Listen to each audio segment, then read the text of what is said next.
नमस्कार सभी को। मैं आप सभी का इस प्रस्तुति में हार्दिक स्वागत करता हूं। आज हम एक बहुत ही महत्वपूर्ण विषय फील्ड बिक्री में उत्कृष्टता प्राप्त करना पर चर्चा करेंगे। इस प्रस्तुति का मुख्य उद्देश्य है कि कैसे हम क्षेत्रीय सफलता हासिल कर सकते हैं, मजबूत और स्थायी ग्राहक संबंध बना सकते हैं और अपनी प्रतिस्पर्धा को मात देते हुए बाजार में उत्कृष्टता प्राप्त कर सकते हैं। हम उन सिद्ध रणनीतियों को विस्तार से समझेंगे जो न केवल आपकी बिक्री की दक्षता बढ़ाएंगी, बल्कि आपके संगठन की प्रभावशीलता और प्रतिस्पर्धात्मक स्थिति को भी मजबूत बनाएंगी।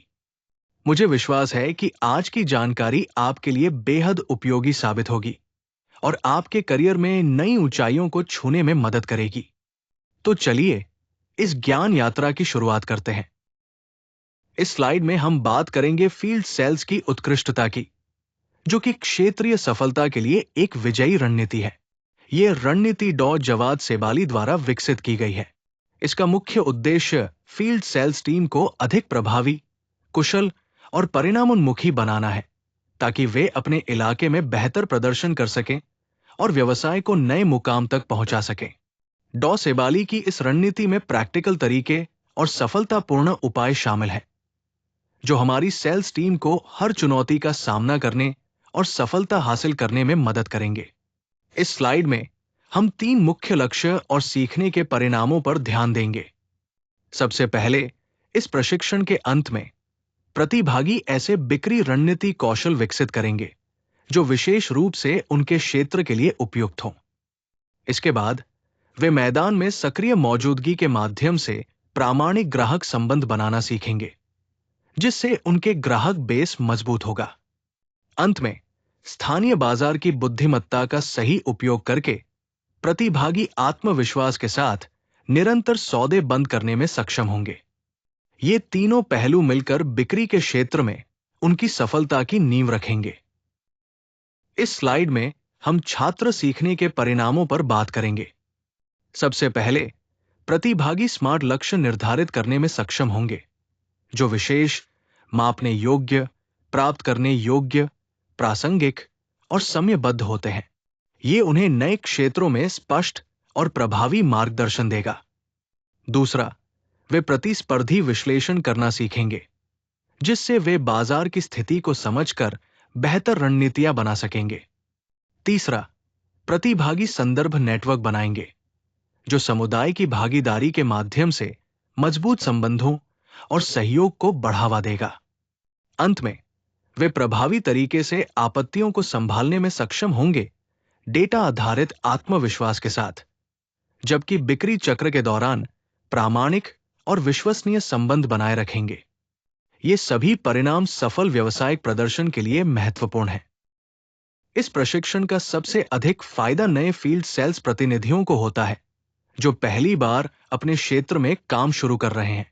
उनके लिए यह प्रशिक्षण विशेष रूप से तैयार किया गया है, ताकि वे आसानी से अपने काम में कुशल हो सकें। इसके अलावा उन बिक्री पेशेवरों के लिए भी ये बहुत मददगार है, जो अपने करियर की शुरुआत में हैं और इंडोर बिक्री से फील्ड सेलिंग की ओर बढ़ रहे हैं। इसके माध्यम से वे नई तकनीकों और रणनीतियों को समझकर बेहतर प्रदर्शन कर सकते हैं। साथ ही अग्रिम पंक्ति के बिक्री प्रबंधक, जो अपनी टीम को सीमा विकास और संबंध निर्माण की तकनीकें सिखाते हैं, वे भी इस प्रशिक्षण से काफी लाभ उठाते हैं। यह प्रशिक्षण उनकी टीम की क्षमता बढ़ाने में मदद करता है और बेहतर परिणाम दिलाता है। कुल मिलाकर यह प्रशिक्षण फील्ड सेल से जुड़े विभिन्न स्तरों के पेशेवरों के लिए एक महत्वपूर्ण संसाधन है। इस कोर्स को पूरा करने के बाद आपके पास क्षेत्रीय योजना बनाने के लिए एक प्रभावी और लागू करने योग्य फ्रेमवर्क होगा, जो आपको रणनीतिक निर्णय लेने में मदद करेगा। साथ ही आप ऐसा विश्वास बनाने की तकनीकें सीखेंगे, जो मुलाकातों में आपके और ग्राहकों के बीच मजबूत संबंध स्थापित करेंगी। हम ये भी जानेंगे कि खुद को सिर्फ एक विक्रेता के रूप में नहीं, बल्कि एक विश्वसनीय सलाहकार के रूप में कैसे स्थापित किया जाए, जिससे आपकी पेशेवर छवि मजबूत होगी।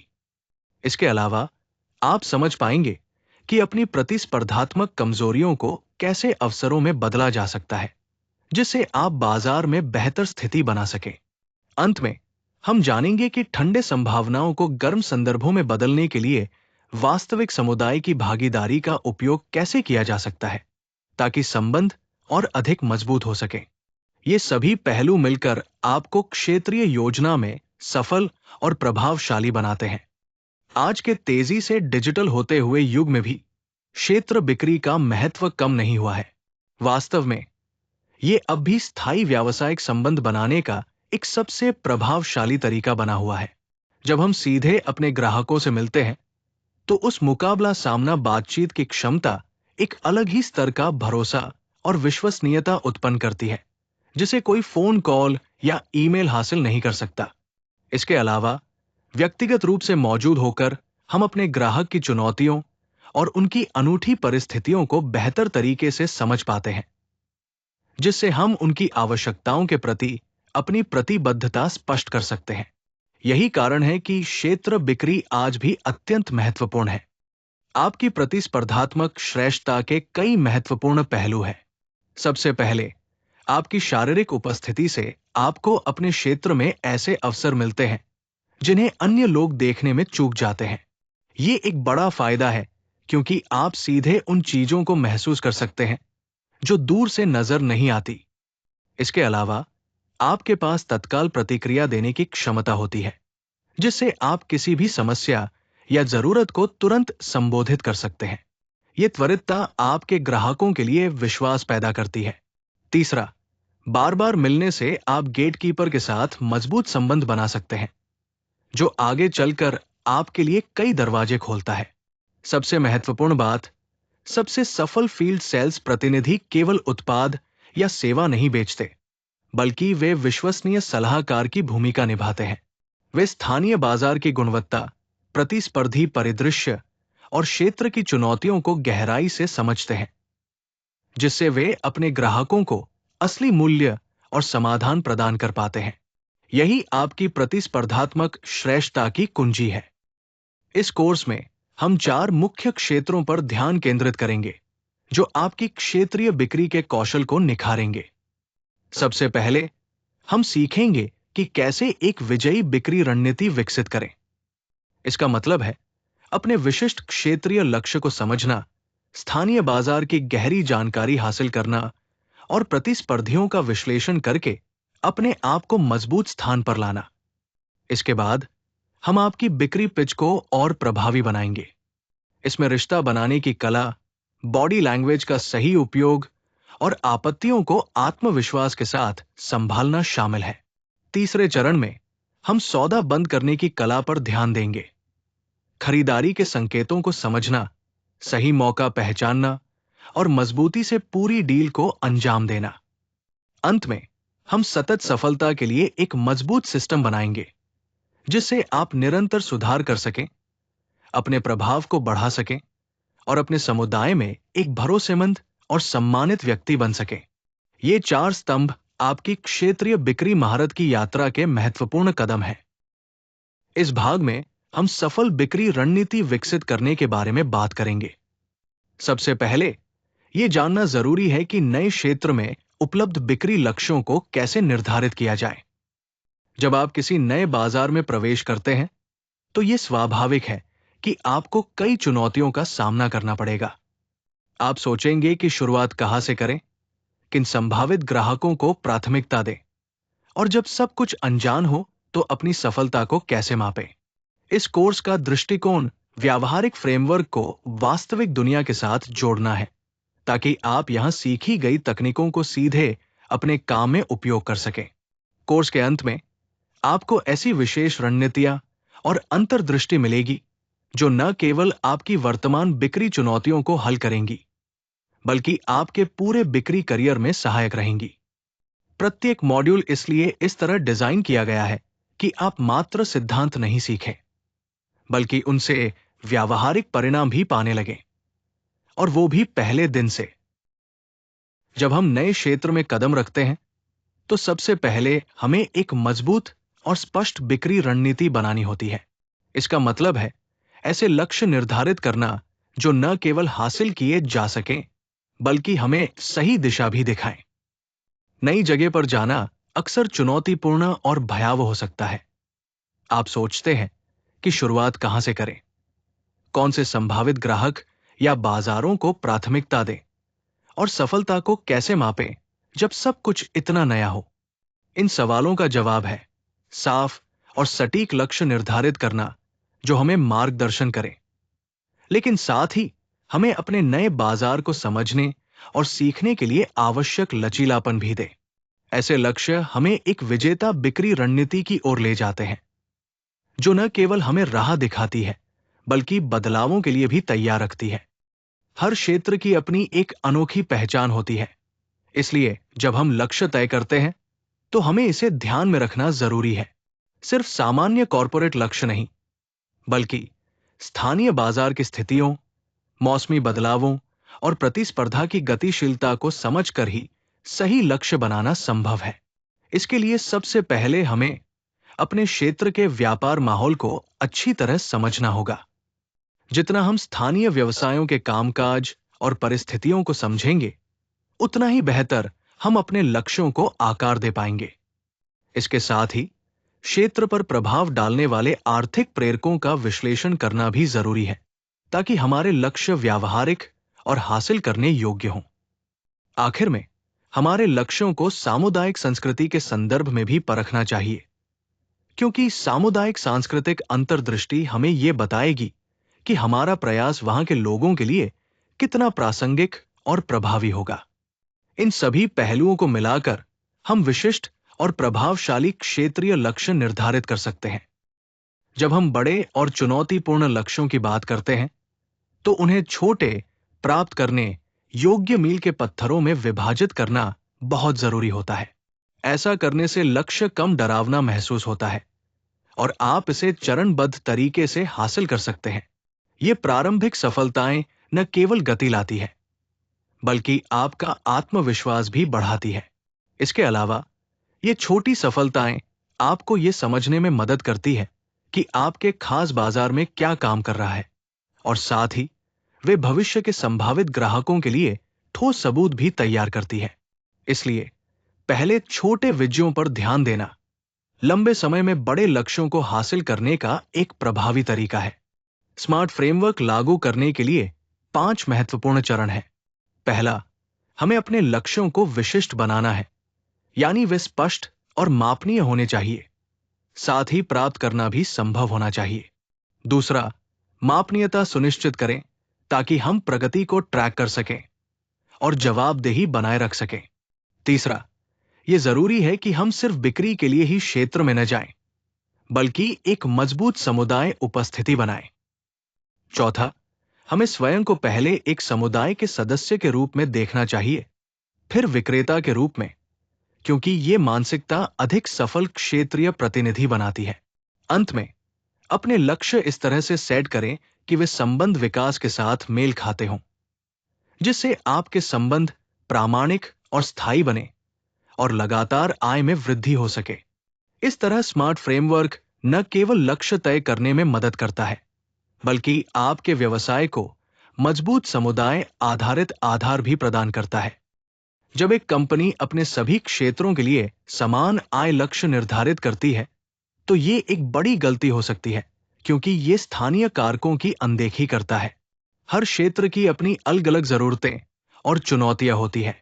उदाहरण के लिए, जिन क्षेत्रों में प्रतिस्पर्धा अधिक है, वहां के उद्देश्य उन बाजारों से भिन्न होंगे जहां सेवा कम है। इसके अलावा शहरी और ग्रामीण क्षेत्रों की गतिशीलता भी काफी अलग होती है, जिसे ध्यान में रखना जरूरी है। मौसमी व्यवसाय जैसे सेक्टर्स पर भी अलग से विचार करना पड़ता है, क्योंकि वे पूरे साल चलने वाले ऑपरेशनों से अलग पैटर्न दिखाते हैं।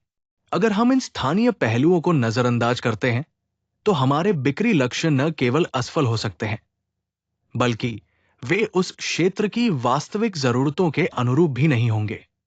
इसी वजह से स्थानीय बिक्री लक्ष्यों को समझना और उन्हें लागू करना बेहद महत्वपूर्ण है। आज हम बात करेंगे समुदाय का हिस्सा बनने की महत्वपूर्ण बात पर। व्यापार की दुनिया में अब एक काफी बड़ा मानसिकता परिवर्तन देखने को मिल रहा है। लोग अब केवल बिक्री करने वालों से नहीं, बल्कि उन लोगों से जुड़ना चाहते हैं जो अपने समुदाय को सच में बना रहे हैं और उसकी देखभाल कर रहे हैं। जब आप अपने व्यवसाय के लिए समुदाय की भागीदारी से जुड़ी योजनाएं बनाते हैं, जैसे कि व्यापार मंडल या चेंबर ऑफ कॉमर्स में शामिल होना, स्थानीय कार्यक्रमों को प्रायोजित करना या सामुदायिक परियोजनाओं के लिए स्वयं सेवा करना, तो आप एक ऐसा निवेश कर रहे हैं जो आपके बिजनेस के लिए भरोसा और पहुंच को बढ़ाता है। समुदाय में निवेश करने से न केवल आपका नेटवर्क विस्तारित होता है, बल्कि ये भरोसेमंद संबंधों को भी मजबूत करता है, जो किसी भी सफल व्यवसाय के लिए अहम होते हैं। यही वजह है कि समुदाय की संलिप्तता अब व्यवसाय के लिए एक आवश्यक रणनीति बन चुकी है। इस स्लाइड में हमने 3 प्रमुख क्षेत्रीय लक्ष्यों के उदाहरण देखे हैं, जो हमारे स्थानीय व्यावसायिक नेटवर्क और बाजार समझ को बेहतर बनाने में मदद करेंगे। सबसे पहले नेटवर्किंग और सामुदायिक सहभागिता पर ध्यान देंगे। ये जरूरी है कि हम हर महीने कम से कम 2 स्थानीय व्यावसायिक नेटवर्किंग कार्यक्रमों में हिस्सा लें और पहले 30 दिनों के भीतर कोई एक सामुदायिक संगठन भी ज्वाइन करें। इससे हमारे संबंध मजबूत होंगे और क्षेत्रीय जुड़ाव बढ़ेगा। दूसरे, क्षेत्र का विश्लेषण और मानचित्रण है। हमें क्षेत्र की गतिशीलता को समझने के लिए 5 प्रमुख व्यवसायिकों से मिलना है और दूसरे सप्ताह तक सभी मुख्य नियोक्ताओं और व्यापारिक जिलों का मानचित्र तैयार करना है। साथ ही शीर्ष 3 प्रतिस्पर्धियों और उनके बाजार में उनके स्थान की पहचान करना भी आवश्यक होगा। यह हमें बाजार के पैटर्न और प्रतिस्पर्धा की स्पष्ट तस्वीर देगा। तीसरे, संबंध बनाना और क्षेत्र को जानना है। हमें कम से कम 3 पूरक सेवा प्रदाताओं के साथ अच्छे संबंध स्थापित करने हैं। साथ ही पहले महीने में हर सप्ताह पूरे क्षेत्र का अन्वेषण करना है। इसके अलावा मौसमी व्यापार पैटर्न और स्थानीय आर्थिक प्रेरक तत्वों को दस्तावेजित करना होगा, ताकि हम व्यापार के उतार चढ़ाव को बेहतर ढंग से समझ सकें। ये सारे लक्ष्य मिलकर हमें स्थानीय बाजार में मजबूत पकड़ बनाने और प्रभावी रणनीति बनाने में मदद करेंगे। नई जगह पर शुरुआत करना हमेशा आसान नहीं होता।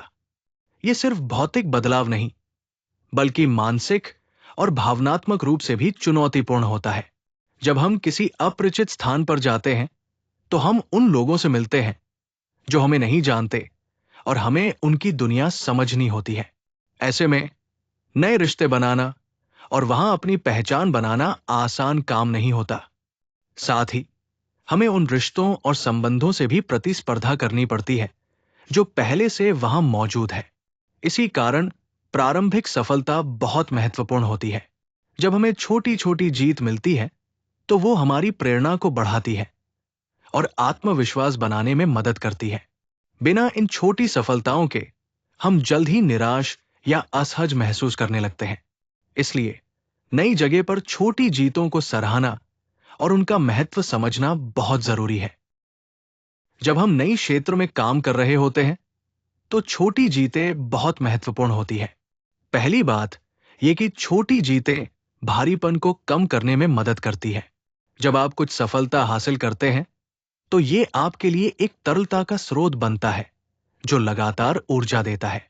इसके अलावा ये जीत आपके दृष्टिकोण को भी मान्यता देती है। ये प्रमाणित करती है कि आपकी रणनीति और तरीका सही दिशा में है। छोटी जीतें आपको निराशा और इनकार के बावजूद आगे बढ़ने का मोटिवेशन देती है। एक तरह का सब मोमेंटम बनाते हैं जो आपको हार मानने से बचाता है। अंत में ये जीतें आपके समुदाय में आपकी छवि को मजबूत करती है।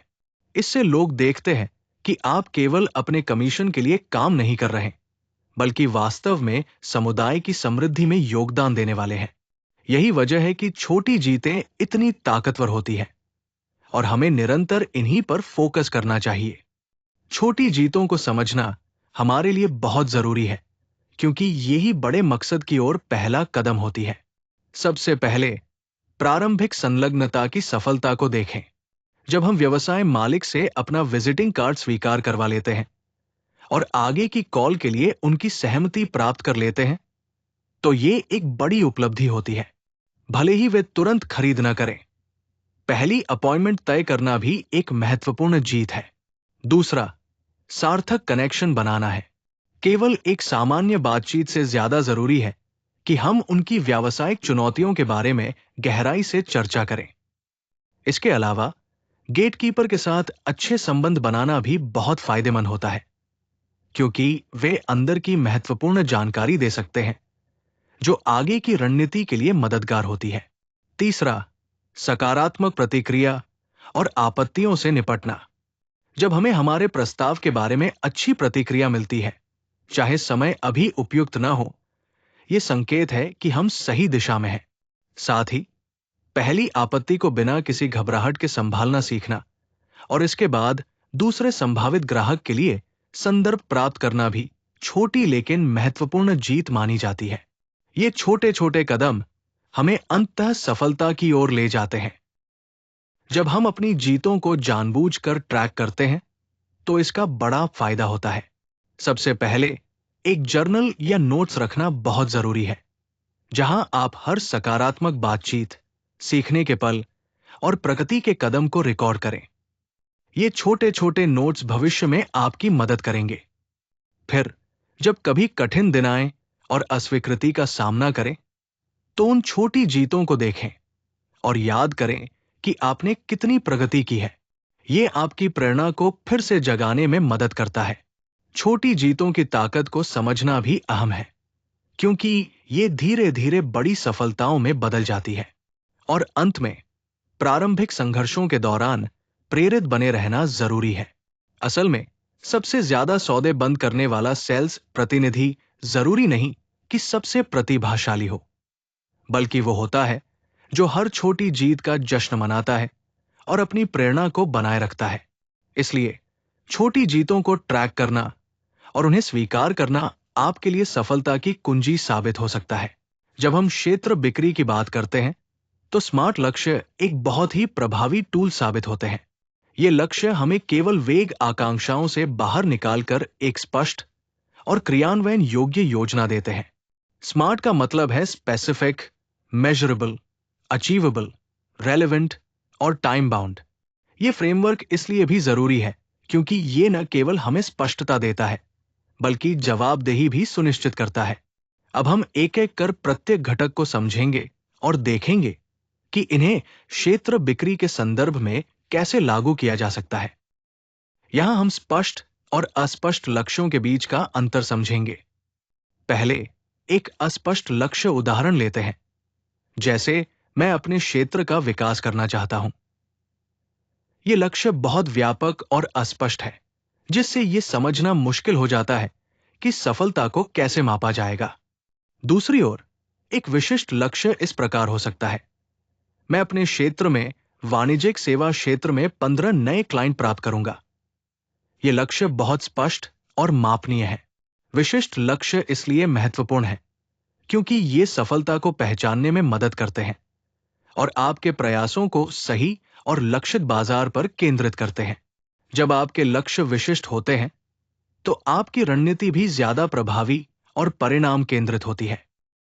यहां हम मापनीयता पर बात कर रहे हैं, जो सफलता के लिए बेहद जरूरी है। सबसे पहले प्रगति मैट्रिक्स को ट्रैक करना महत्वपूर्ण है। उदाहरण के लिए, मैं हर दिन 50 ठंडी कॉल करता हूं और हर हफ्ते 30 दरवाजे खटखटाता हूं। यह स्पष्ट और मापनीय लक्ष्य है जो मुझे मेरी गतिविधियों पर ध्यान केंद्रित करने में मदद करते हैं। दूसरा, दैनिक लक्ष्यों के माध्यम से जवाबदेही बनाना जरूरी है। ये मैट्रिक्स हमें रोजाना जिम्मेदार बनाते हैं और ये दिखाते हैं कि हमारी गतिविधियां सीधे हमारे परिणामों से कैसे जुड़ी हुई है। इससे हमें अपने प्रयासों की गुणवत्ता पर नजर रखने में मदद मिलती है।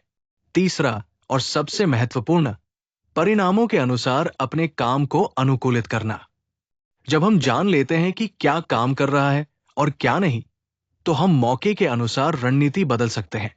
इससे हमारी सफलता की संभावना बढ़ जाती है और हम अपने लक्ष्यों को बेहतर तरीके से हासिल कर पाते हैं। इस प्रकार मापनीयता हमारे काम को दिशा देने और सुधारने का एक शक्तिशाली उपकरण है। यहां हम बात कर रहे हैं यथार्थवादी लक्ष्यों के महत्व की। चुनौतीपूर्ण लक्ष्य आवश्यक होते हैं क्योंकि वे हमें प्रेरित करते हैं, लेकिन यदि लक्ष्य असंभव हो जाएं, तो वे हमारे उत्साह को कमजोर कर सकते हैं और हमें निराशा महसूस करा सकते हैं। उदाहरण के तौर पर, मैं हर दिन 1 घंटे की अवधि संभावनाओं की खोज के लिए निर्धारित करूंगा। एक ऐसा लक्ष्य है जो न केवल चुनौतीपूर्ण है, बल्कि वर्तमान खाता प्रबंधन की जिम्मेदारियों के साथ भी यथार्थवादी है। यह दृष्टिकोण हमें अपने सीमाओं को स्वीकार करने की अनुमति देता है, लेकिन साथ ही निरंतर प्रगति की उम्मीद भी बनाए रखता है। संक्षेप में, यथार्थवादी लक्ष्य सेट करना हमें संतुलन बनाए रखने और सफल होने की दिशा में लगातार कदम बढ़ाने में मदद करता है। जब हम लक्ष्य की प्रासंगिकता की बात करते हैं, तो ये देखना जरूरी होता है कि हमारा निर्धारित लक्ष्य हमारे व्यापक उद्देश्यों से कितना मेल खाता है। उदाहरण के लिए, अगर हम कहें कि मैं अपने पूरे क्षेत्र में सप्ताह में 1 बार ड्राइव करूंगा, तो ये लक्ष्य प्रासंगिक माना जाएगा। ऐसा इसलिए क्योंकि ये आपको अपने बाजार से परिचित कराता है, नए संभावित ग्राहकों की खोज में मदद करता है और ये भी दर्शाता है कि आप उस क्षेत्र को अच्छी तरह से समझने के लिए प्रतिबद्ध हैं। इसलिए लक्ष्य निर्धारित करते समय यह सुनिश्चित करना महत्वपूर्ण है कि वो आपके कुल लक्ष्य से जुड़ा हुआ हो और आपके व्यवसाय को आगे बढ़ाने में सहायक हो। समयबद्धता लंबे समय तक लक्ष्य प्राप्ति की प्रक्रिया में एक महत्वपूर्ण भूमिका निभाती है। बिना समय सीमा के लक्ष्य तेजी से प्राथमिकता नहीं बन पाते और उन्हें हासिल करना कठिन हो जाता है। जैसे कि अगर आप कहते हैं कि मैं क्षेत्र में शुरू करने के 90 दिनों के भीतर अपना पहला नया ग्राहक बंद करूंगा, तो ये एक स्पष्ट और मापने योग्य समय सीमा है जो हर दिन की गतिविधियों को प्रेरित करती है। इसके अलावा इस तरह की विशिष्ट समय रेखा हमें अपने प्रगति का मूल्यांकन करने और आवश्यकतानुसार रणनीति में समायोजन करने का मौका देती है। इससे हम ये देख सकते हैं कि हमारी योजना कितनी सफल हो रही है और अगर जरूरत हो तो सुधार कर सकते हैं। एक और महत्वपूर्ण बात यह है कि समय सीमा हमें उन गतिविधियों पर ध्यान केंद्रित करने में मदद करती है जिन्हें हम नियंत्रित कर सकते हैं। जैसे कि हम ये तय नहीं कर सकते कि ग्राहक कब खरीदारी करेगा, लेकिन हम ये नियंत्रित कर सकते हैं कि हमने कितने संभावित ग्राहकों से संपर्क किया, कितनी अच्छी तैयारी की और कितनी बार नियमित फॉलोअप किया। इस तरह स्मार्ट लक्ष्य हमें अपनी प्रक्रिया पर नियंत्रण बनाए रखने में सहायक होते हैं। स्मार्ट लक्ष्य हमें यह सुनिश्चित करने में मदद करते हैं कि हम अपनी ऊर्जा और कोशिशें सही गतिविधियों पर केंद्रित करें, जो सीधे बिक्री बंद करने में परिणाम लाती है। इससे हमारा फोकस बढ़ता है और हम अधिक प्रभावी ढंग से काम कर पाते हैं। इसके अलावा दैनिक अनुशासन इस पूरी प्रक्रिया का अहम हिस्सा है। बिक्री में सफलता अचानक मिलने वाली जीत नहीं है, बल्कि ये नियमित रूप से अपने प्लान पर टिके रहने और लगातार मेहनत करने से आती है। जब हम हर दिन प्रतिबद्ध होकर अपने लक्ष्यों की ओर बढ़ते हैं, तभी परिणाम बेहतर होते हैं और हमारी सफलता की संभावना बढ़ती है। यहां हम समेकित सुधार प्रणाली की बात कर रहे हैं।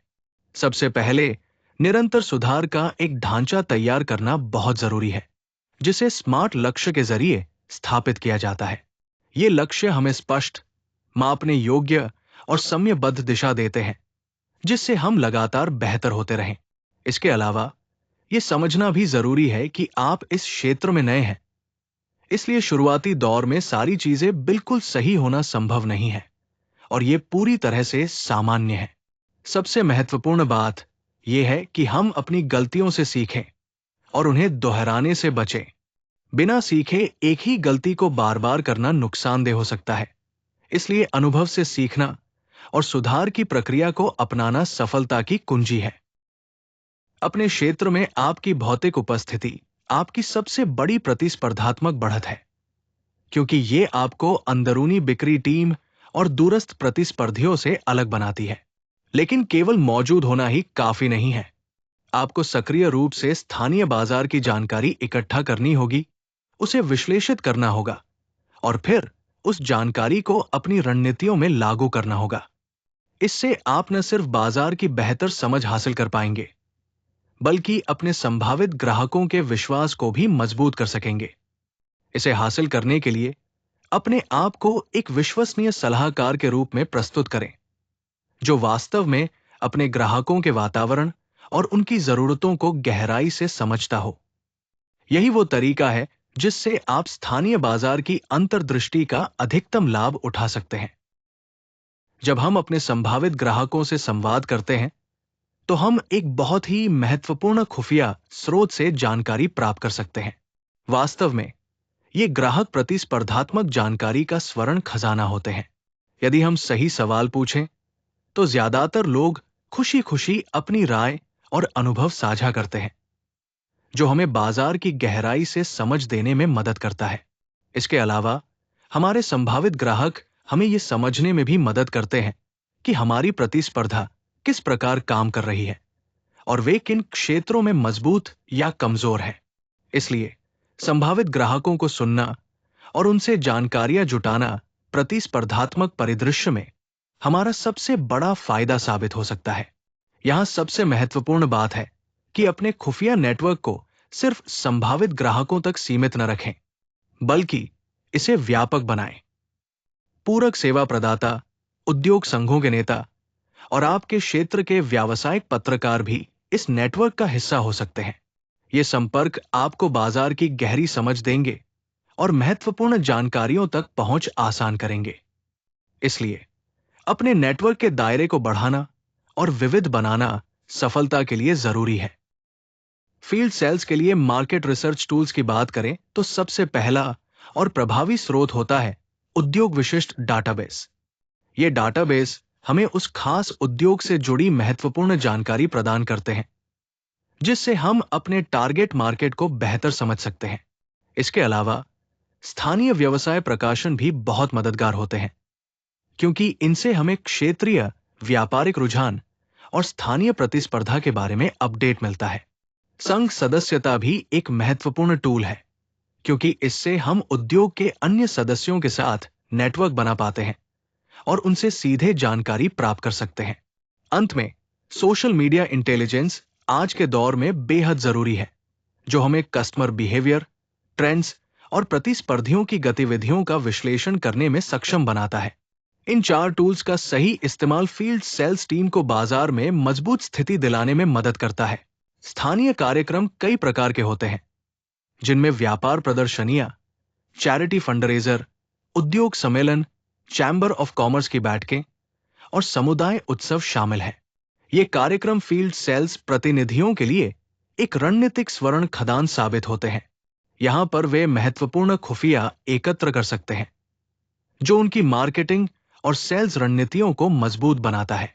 इसके अलावा ये कार्यक्रम संबंध बनाने और प्रतिस्पर्धात्मक विश्लेषण के अवसर प्रदान करते हैं, जिससे कंपनी को बाजार में एक विशेष लाभ मिलता है।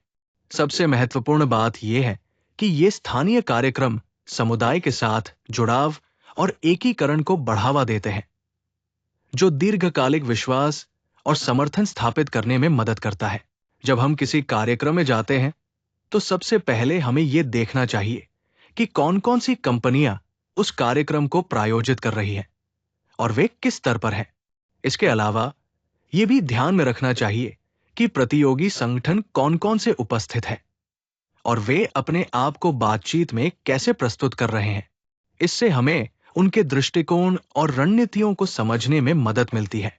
साथ ही हमें यह पता लगाना चाहिए कि कौन से विपणन संदेश प्रतिभागियों के साथ सबसे अधिक प्रतिध्वनित हो रहे हैं और कार्यक्रम में ऐसे कौन से कनेक्टर्स हैं, यानी वे लोग जिन्हें ऐसा लगता है कि सभी जानते हैं। अब प्रभावी भागीदारी की बात करें तो लगातार और नियमित रूप से कार्यक्रमों में उपस्थित रहना जरूरी है, ताकि आप लोगों के बीच पहचान बना सकें। इसके अलावा किसी समिति के लिए स्वयं सेवा करना गहरे संबंध बनाने का एक बहुत अच्छा तरीका है। अगर बजट अनुमति देता है, तो आयोजन को प्रायोजित करके अपनी दृश्यता बढ़ाई जा सकती है। हमेशा अपने कार्ड लेकर जाएं, लेकिन जबरदस्ती नेटवर्किंग न करें। सबसे महत्वपूर्ण है कि आप ज्यादा प्रचार करने से ज्यादा सुनें। अंत में कुछ मुख्य नेटवर्किंग सुझाव है जिन्हें याद रखना चाहिए। हमेशा उद्योग के परिदृश्य को समझने के लिए उपस्थित रहना और अवलोकन करना जरूरी है। स्वयं सेवा करके और सक्रिय रूप से शामिल होकर आप प्रामाणिक संबंध बना सकते हैं। प्रचार और ईमानदारी से सुनने तथा समर्थन करने के बीच संतुलन बनाए रखना सफलता की कुंजी है। इससे आपके नेटवर्किंग प्रयास और भी प्रभावी हो जाएंगे। दीर्घकालिक लाभ की बात करें तो सबसे पहले आपको सिर्फ एक विक्रेता के रूप में नहीं बल्कि समुदाय के एक सक्रिय और सम्मानित सदस्य के रूप में पहचाना जाता है। यह पहचान आपके संबंधों को मजबूत बनाती है और आपको गहराई से जोड़ती है। इसके बाद विश्वास और सिफारिशों का महत्वपूर्ण रोल होता है।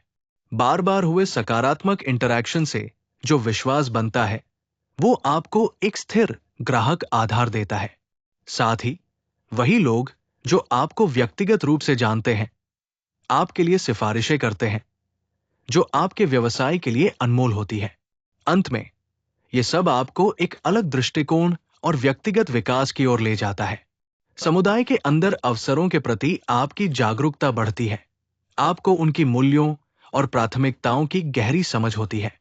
प्रतिस्पर्धात्मक बुद्धिमत्ता भी निरीक्षण के माध्यम से विकसित होती है और समुदाय में योगदान करने से आपको व्यक्तिगत संतुष्टि भी मिलती है।